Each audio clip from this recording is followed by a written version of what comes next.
Class 12th again welcome. और आज हम लोग देखने वाले हैं ट्रांसफार्मर, जो कि बोर्ड के लिए बहुत ही महत्वपूर्ण टॉपिक है। This is one of the most important topic for your board examination. Okay, और ट्रांसफार्मर बेसिकली क्या होता है पहले आपको वो समझ लेना है। ओके, फिर उसका सिद्धांत, उसकी रचना, क्रियाविधि और कुछ बहुत ही महत्वपूर्ण फॉर्मूले हैं, महत्वपूर्ण सूत्र, उनको भी हम लोग चेक करेंगे। ओके, तो पहले चेक करते हैं कि ट्रांसफार्मर एक्चुअली होता क्या है। What is the transformer. आपके घरों में, घर के आसपास आपको किसी न किसी रूप में ट्रांसफार्मर दिखाई पड़ता है। ओके, घरों में चाहे वो आप मोबाइल चार्जिंग की बात करें, और जब आप मोबाइल चार्ज करते हैं या इस प्रकार से कोई डिवाइस लगाते हैं चार्जर के रूप में, तो वो बेसिकली 220 वोल्ट जो कि प्रत्यावर्ती धारा होती है उसको डीसी में लाता है। तो यहाँ भी ट्रांसफार्मर का एक महत्वपूर्ण रोल होता है। एक्चुअली पहले जो ट्रांसफार्मर होता है वो हाई वोल्टेज को लो वोल्टेज में, मतलब 220 वोल्ट को 6 वोल्ट तक ले आएगा। अब वो 6 वोल्ट जो होता है वो एसी फॉर्म में होता है, प्रत्यावर्ती धारा के फॉर्म में। अब हमको इसको बदलना है डीसी के फॉर्म में वाया रेक्टिफायर, दिष्टकारी।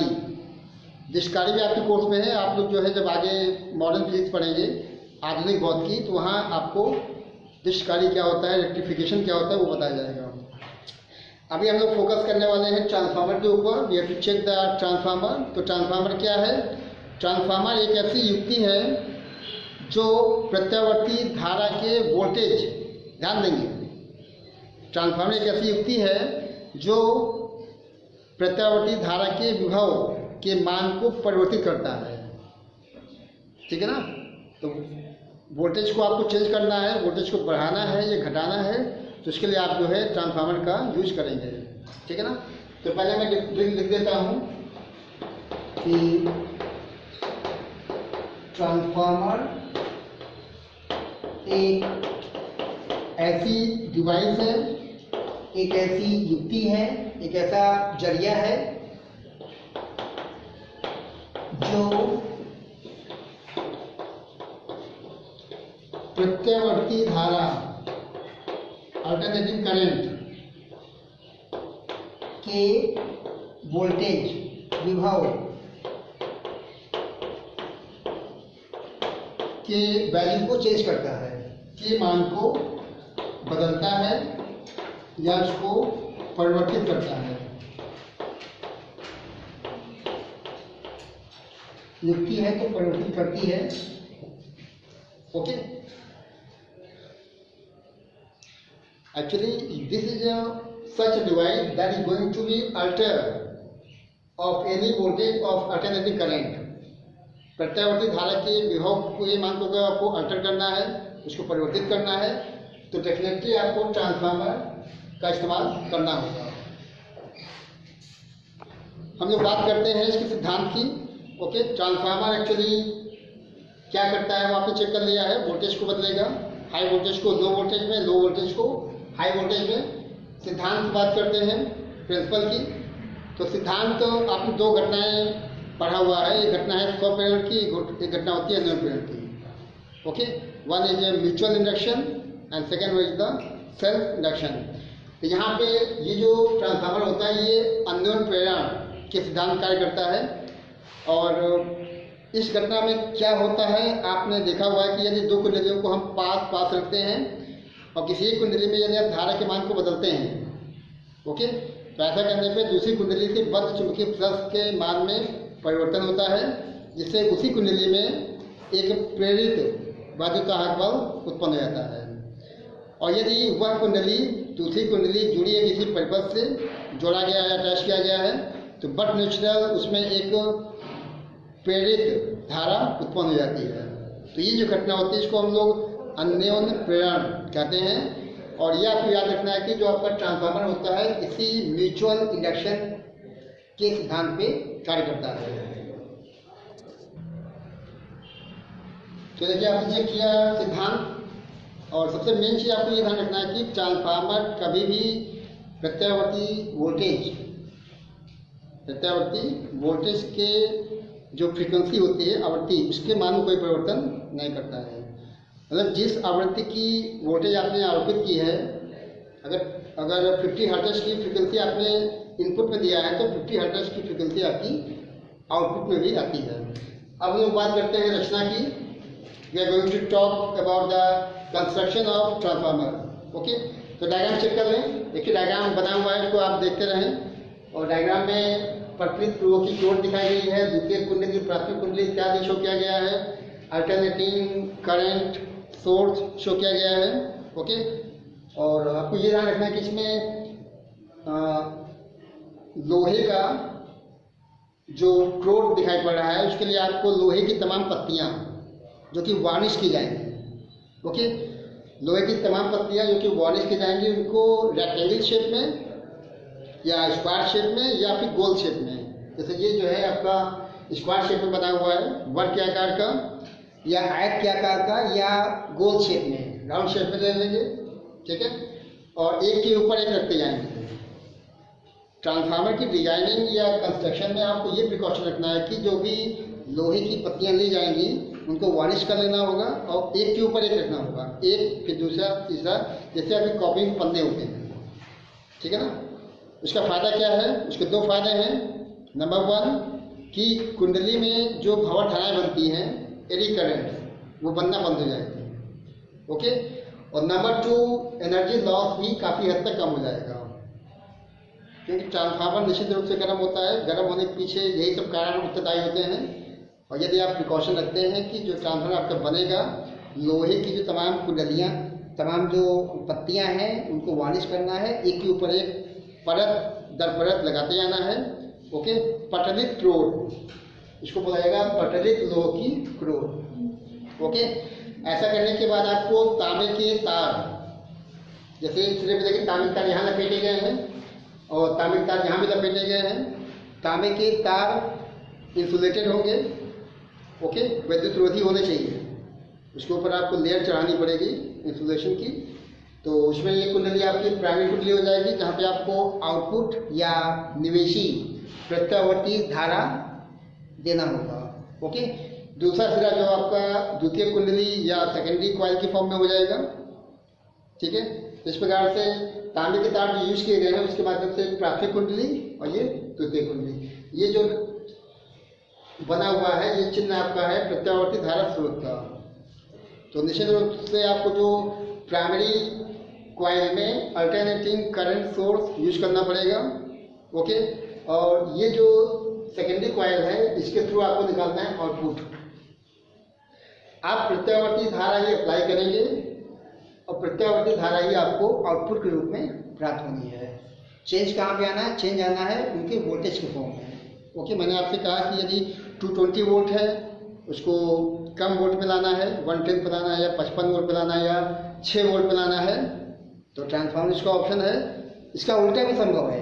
यदि आप चाहते हैं कि कम वोल्टेज को चेंज करके हाई वोल्टेज में ले जाएं, ओके, तो वहाँ भी आपको जो है ट्रांसफार्मर यूज करना होगा। लो वोल्टेज को हाई में, हाई को लो में करना है। Definitely you have to use transformer. Okay, तो इसको चेक करें। रचना पे हम लोगों ने चेक किया कि जो है पटलित लोह क्रोड है, उसके अलावा तांबे के तार आपको लपेटने हैं। उसमें एक कुंडली प्राथमिक हो जाएगी जहाँ पे आपको इनपुट के फॉर्म में अल्टरनेटिंग करंट को यूज करना है।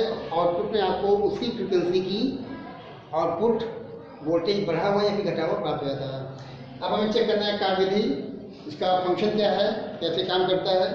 ओके, तो जब आप प्रत्यावर्ती धारा स्रोत को अप्लाई करते हैं प्राथमिक कुंडली पर, ओके, तो ऐसा करने पर कुंडली से बद्ध चुंबकीय फ्लक्स के मान में परिवर्तन होता है।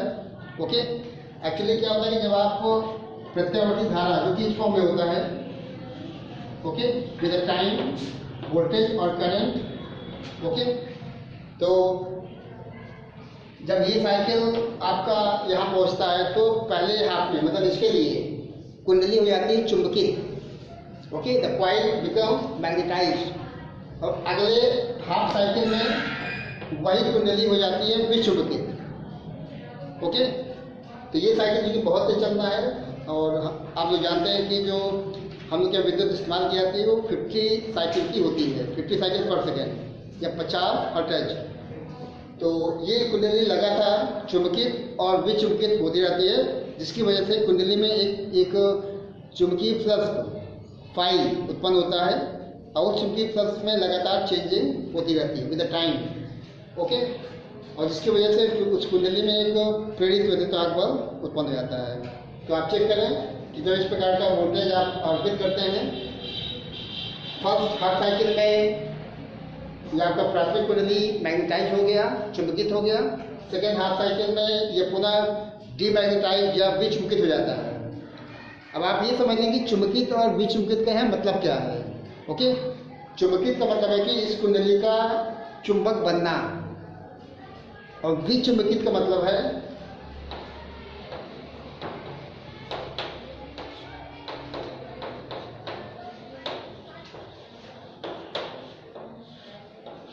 देखिए दो वर्डिंग्स हैं, दो शब्द हैं, चुंबकित और विचुंबकित। चुंबकित मतलब निश्चित रूप से उस कुंडली का जो भाग होगा चुंबकित हो जाएगा, चुंबक के रूप में हो जाएगा, और विचुंबकित का मतलब वह गुण समाप्त हो जाएगा। और ये प्रक्रिया बार बार होनी है। ओके, एक्चुअली आप जानते हैं कि आपका जो विद्युत होता है उसमें 50 साइकिल पर सेकेंड, मतलब एक सेकेंड में 50 चक्र या 50 साइकिल चलता है। और फर्स्ट हाफ साइकिल में इतने हाफ साइकिल के लिए ये जो क्रोड होगा प्राथमिक कुंडली के रूप में ये चुंबकित हो जाएगा, मैग्नेटाइज, और सेकेंड हाफ के लिए यही जो है पुनः विचुंबकित हो जाता है। मतलब जो आपका प्राथमिक कुंडली होता है वो एक सेकेंड में 50 बार चुंबक बनेगा और 50 बार चुंबक से मुक्त हो जाएगा। अर्थात 50 बार चुंबकित होगा, 50 बार विचुंबकित हो जाता है। तो बहुत बड़ी घटना है ये। और अब आप यहाँ ये भी समझ लें कि क्यों जो है जो आपका ट्रांसफार्मर होता है केवल प्रत्यावर्ती धारा में कार्य करता है। उसका यही कारण है, क्योंकि ये जो साइक्लिंग है ये केवल अल्टरनेटिंग करंट या प्रत्यावर्ती धारा में ही बनती है, डीसी में ये प्राप्त नहीं होती है। तो आपने वर्किंग और प्रिंसिपल चेक कर लिया कि जो आपका लॉन्ग क्रोड होता है वो प्रत्येक साइकिल के लिए, हाफ साइकिल के लिए चुंबकित और अगले हाफ साइकिल के लिए विचुंबकित लगातार होता रहता है। ओके, और ये एक्टिविटी बहुत ही तेजी के साथ में होता है। ठीक है, अब लोग इसी सिद्धांत की बात कर लेते हैं, प्रिंसिपल और थोड़ा चेक कर लेते हैं। अब देखिए विद्यार्थियों, आपने चूंकि यहाँ प्राथमिक कुंडली में प्रत्यावर्ती धारा स्रोत अप्लाई किया हुआ है। ओके, ऐसा करने पे जो है फाई यहाँ उत्पन्न हो गया है। वैद्युतचुंबकीय प्रेरण की वजह से द्वितीय कुंडली के सिरों पर भी एक प्रेरित वैद्युत बल उत्पन्न हो जाता है। आपने फैराडे का नियम देखा हुआ है, क्योंकि दोनों कुंडलियां आपस में इस प्रकार से संबद्ध हैं तार के फेरों के द्वारा। ओके, और यदि आप प्राथमिक कुंडली में करंट पास कराते हैं तो फाई से ई बनता है, एक ई देखिए यहाँ बनेगा वैद्युत बल। ओके, और वैद्युत चुंबकीय प्रेरण की घटना से एक और वैद्युत बल प्रेरित होता है द्वितीय कुंडली के सिरों पर। अब यदि हम मान लेते हैं कि यदि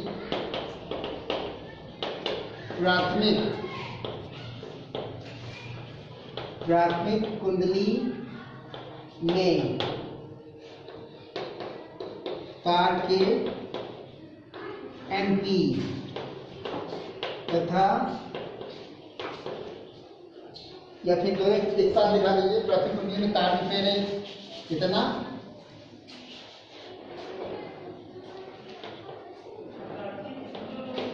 प्रेरित वैद्युत वाहक बल या का ईपी। ओके, प्राथमिक कुंडली में फेरों की संख्या, प्राथमिक कुंडली में तार के एनपी फेरे। ओके, प्रेरित वैद्युत वाहक बल ईपी के फॉर्म में, जबकि द्वितीय कुंडली में तार के कितने, एनएस, एन का मतलब नंबर ऑफ टर्न्स हो जाएगा, पी का मतलब primary, again N for number of turns, H for secondary, तार के एनएस फेरे। ओके, और इसमें विद्युत वाहक बल जो होगा, प्रेरित विद्युत वाहक बल कितना हो जाएगा, पीएफ। एक्चुअली द्वितीय कुंडली में जितना भी वैद्युतवाहक बल उत्पन्न होना है, तो देखिए यदि प्राथमिक कुंडली में तार के NP फेरे हों, N number of turns, P प्रारंभ। प्राथमिक कुंडली में प्रेरित विद्युतवाहक बल EP के फॉर्म में, द्वितीय कुंडली में तार के NS फेरे और प्रेरित विद्युतवाहक बल ES के फॉर्म में।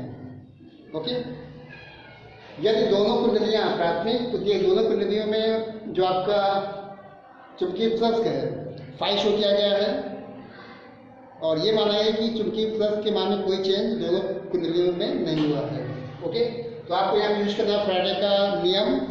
ओके, और प्राथमिक कुंडली में प्रेरित वैद्युतवाहक बल आप दिखाएंगे EP के फॉर्म में, और EP का फॉर्मूला था नेगेटिव में NP, okay, del phi upon del T, ये प्राइमरी हो जाएगा। ऐसे आपको चेक करना है द्वितीय कुंडली के लिए। द्वितीय कुंडली में प्रेरित विद्युतवाहक बल ES के फॉर्म में, and that is ES equal to negative NS del phi upon del T। Okay, दोनों को डिवाइड कर लेंगे तो equation first and second, equation first ऊपर आ गया, इक्वेशन सेकेंड नीचे आ गया। ओके, तो ये आपका EP ऊपर बनेगा, ES नीचे आएगा, और ये del phi upon del T दोनों में है, कैंसिल आउट, नेगेटिव दोनों में है, कैंसिल आउट, बचेगा NP अपॉन NS। ओके, एक फॉर्मूला यहाँ से आपको नीचे कर लेना है, क्योंकि दोनों कुंडलियों में उत्पन्न प्रेरित विद्युतवाहक बलों और साथ में दोनों कुंडलियों में कितने फेरे हैं तार के, उसके बीच का संबंध शो किया गया है। तो विद्यार्थियों, आप ट्रांसफार्मर के विषय में कुछ और मूलभूत जानकारी प्राप्त कर लें। एक्चुअली ये जो डायग्राम बनाए गए हैं, ये आपको चेक करना है कि इसमें से एक ट्रांसफार्मर ऊंचाई है, एक अपचाई है। ट्रांसफार्मर की दो कैटेगरी होती है, एक step up and number 2 step down. Step up का मतलब है कि जो कि लो वोल्टेज को हाई वोल्टेज में, और स्टेप डाउन का मतलब होता है कि हाई वोल्टेज को लो वोल्टेज में। तो आप देख सकते हैं कि यहाँ चूंकि दो तरह के डायग्राम बनाए गए हैं, प्राथमिक द्वितीय कुंडली दोनों में शो की गई हैं। तार के फेल चेक कर लें, तार के पतले तार, तांबे के तार पतले अधिक संख्या में, तांबे के मोटे तार कम संख्या में। ओके, तो ये आपका हो जाएगा अपचाई ट्रांसफार्मर। इसको कहते हैं step down, step down transformer. जबकि वहीं पे यदि प्राथमिक कुंडली में तार के तांबे के तार मोटे होंगे, उनकी संख्या भी कम है। ओके, जबकि द्वितीय कुंडली में तांबे के पतले तार संख्या अधिक में, ये आपका बनाएगा ऊंचाई, स्टेप अप ऊंचाई ट्रांसफार्मर। ओके, तो दोनों चीज़ आपको समझ लेना कि ये जो है लो वोल्टेज हाई वोल्टेज को लो में कन्वर्ट करेगा, और ये जो है लो वोल्टेज को, ये हाई को लो में बदलेगा अपचाई वाला, और ऊंचाई वाला जो है लो को हाई में चेंज करेगा। ओके, चलिए यहाँ फिर से लौटाते हैं, और आपने फॉर्मूला देखा है अभी ES upon EP equal to NS upon NP। Okay, और यदि हम ये मानते हैं कि यदि जो आपकी कुंडलियां हैं उनका प्रतिरोध लगभग नगण्य हो, प्रतिरोध बहुत कम हो, शून्य हो, और यदि उनके बीच ऊर्जा हानि भी शून्य हो, ऊर्जा का जो ह्रास होता है बहुत ही कम है, तो उस कंडीशन में उनके सिरों पर बनने वाला जो प्रेरित विद्युतवाहक बल होता है उसी कुंडली में उत्पन्न विभवांतर के बराबर होगा। मतलब जो आपने EF लिखा हुआ है ये आपका BF हो जाएगा। ओके, और जो EP लिखा हुआ वो आपका BP हो जाएगा, EP BP बदल जाएगा। ये है आपका द्वितीय कुंडली के सिरों में बनने वाला विद्युतवाहक बल, प्रेरित विद्युतवाहक बल, ये प्राथमिक के लिए हो जाएगा। और ये जो लिखा है सेकेंडरी कॉइल के लिए विभवांतर के लिए लिख जाएगी, और BP का मतलब प्राथमिक के लिए हो जाएगा। ये पूरी वैल्यू जो होती है वो R के बराबर है। Okay, the whole value is known as small R, इसको हम लोग कहते हैं उस ट्रांसफार्मर का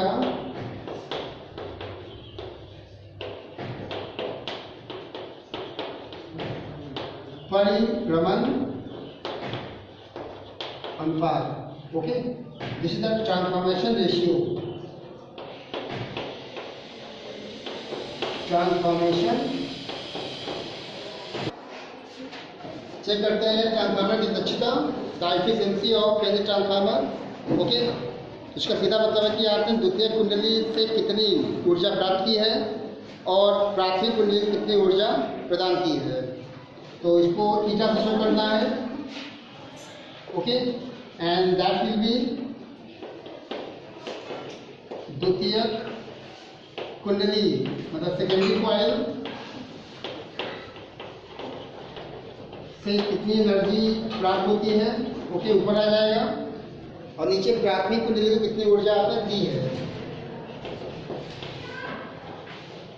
प्राथमिक कुंडली को दी गई ऊर्जा। ओके, ये ईटा का फॉर्मूला हो जाना है। ठीक है, इसको पावर के फॉर्म में शो कर सकते हैं।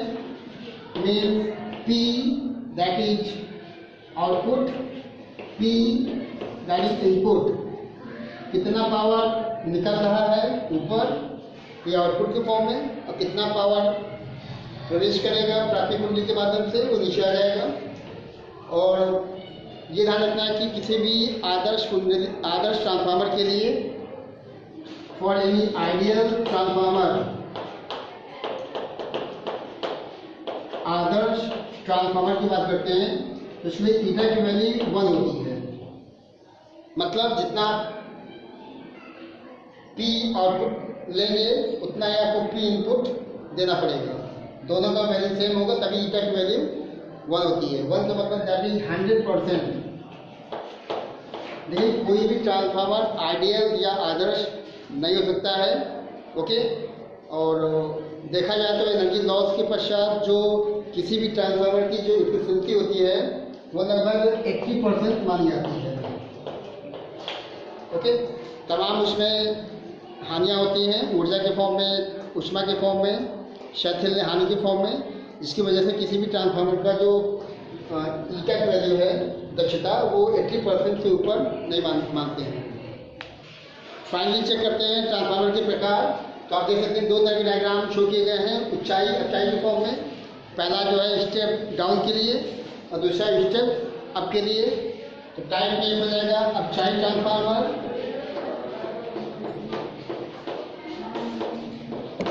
Okay, अपचाई transformer. और इसका सीधा मतलब है कि जो हाई वोल्टेज को लो वोल्टेज में कन्वर्ट करेगा। डायग्राम देखिए शो किया गया है। तांबे के पतले तार अधिक संख्या में प्राथमिक के फॉर्म में, तांबे के मोटे तार कम संख्या में द्वितीय कुंडली के फॉर्म में। ओके, और इसके अलावा अपचाई ट्रांसफार्मर के लिए जो आपका 8 वैल्यू हो रही है ट्रांसफॉर्मेशन रेशियो, ये हमेशा 1 से छोटा होगा। ओके, तो क्या देखिए आपकी जो वैल्यू है वो है NS/NP। इसका सीधा मतलब कि सेकेंडरी कॉइल में क्योंकि तार के फेरे कम हैं और प्राइमरी कुंडली में तार के फेरे ज़्यादा हैं, तो 8 वैल्यू निश्चित रूप से 1 से कम आनी है। नंबर सेकेंड पे है ऊंचाई transformer, step up transformer. Okay, क्योंकि निश्चित रूप से प्राथमिक कुंडली के तार के फेरे कम हैं, द्वितीयक में तार के फेरे ज़्यादा हैं। देखिए फार्मूला दिखाया गया है NS/NP। इस प्रकार से दोनों प्रकार के ट्रांसफार्मर की आपने 8 वैल्यू चेक कर ली है, कहाँ 1 से ज़्यादा है, कहाँ 1 से कम है। कुछ हानियाँ भी हैं, मैंने आपको पहले भी इशारा किया, उसको आपको चेक कर लेना है। ओके, इस प्रकार से ट्रांसफार्मर के विषय में जो जानकारियाँ थी मैंने आपको प्रदान कर दी हैं। इनके फार्मूलों को और उनके डायग्राम को आप कई बार अभ्यास करें। Okay, thanks for watching my video. Thanks to